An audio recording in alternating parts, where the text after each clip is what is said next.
Plusieurs fois par année, les journalistes des principaux médias genevois sont conviés à des conférences de presse sur le terrain pour suivre l'évolution des travaux du futur Léman Express.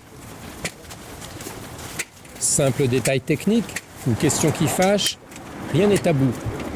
L'ambiance est studieuse. Ici, ça je pourrais laisser parler l'architecte, mais vous voyez les teintes ne sont pas les mêmes. Et puis aussi les dimensions des carreaux, les différents morceaux de verre.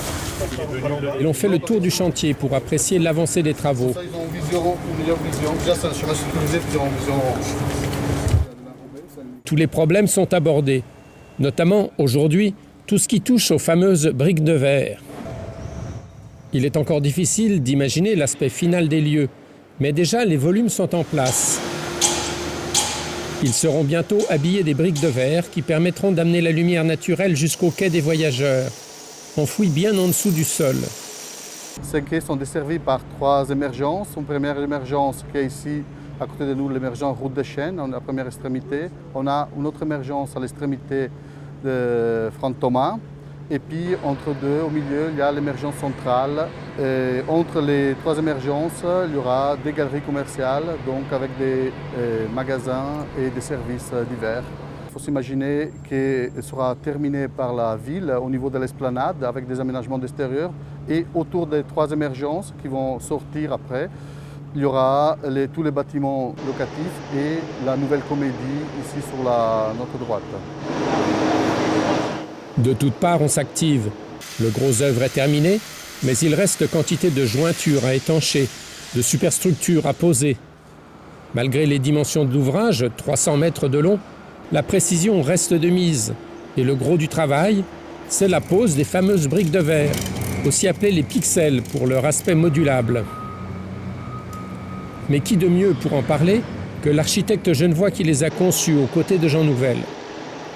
Le concours, donc le fil directeur pour le projet d'architecture, ça a été d'essayer de trouver le maximum de lumière pour amener jusqu'au quai des voyageurs. Et du coup, la question s'est posée aussi d'uniformiser l'ensemble des 5 gares sur le territoire genevois.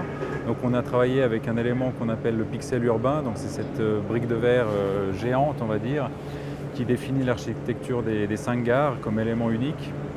Donc on va le retrouver à la fois en façade, à la fois en toiture et sur les planchers. Donc c'est un élément, je dirais, unique qui a aussi simplifié beaucoup la construction des gares du CEVA, puisqu'on a un élément qui est entièrement modulaire, avec une trame de 5,40 m par 2,70 m, et puis qui permet au fait de construire l'ensemble des gares sur le même schéma.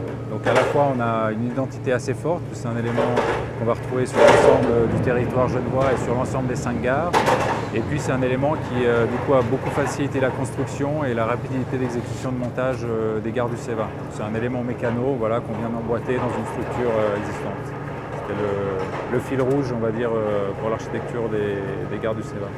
Quand on construit des gares, on a un cahier des charges de la part des CFF qui est extrêmement défini. Donc c'est la longueur des voies, la largeur des voies, toute la sécurité, les gabarits donc, qui ont été négociés avec les emprises foncières qui appartiennent au CFF. Donc là-dessus, nous, on a un cahier des charges extrêmement défini et après, on a essayé d'intervenir là-dedans pour amener la meilleure réponse possible avec l'espace disponible pour le confort, l'accueil des voyageurs et la prise en charge des utilisateurs.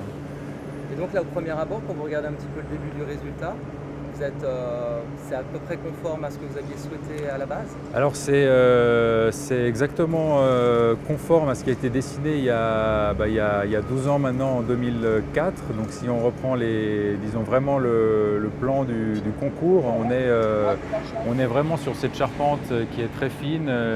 C'est 12 cm d'épaisseur de charpente métallique qu'on retrouve partout.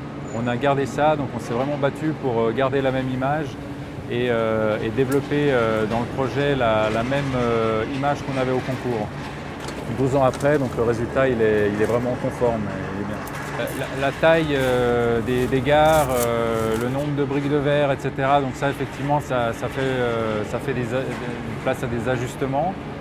Maintenant l'intelligence de ce système là, si vous voulez, c'est qu'avec un module, Si vous en mettez 2, 3 ou 4, ça ne change pas l'architecture du bâtiment. Donc c'est vrai que c'est un système qui s'est avéré finalement très intelligent dans l'évolution du projet et les adaptations nécessaires, pas seulement budgétaires, mais aussi programmatiques des bâtiments, pour pouvoir justement rajouter, réduire des briques de verre sans altérer l'architecture globale. Ce qui n'aurait pas été possible dans un projet plus formel où on aurait dû tout d'un coup redessiner l'ensemble du bâtiment. Là, on a pu adapter des trames de manière assez simple.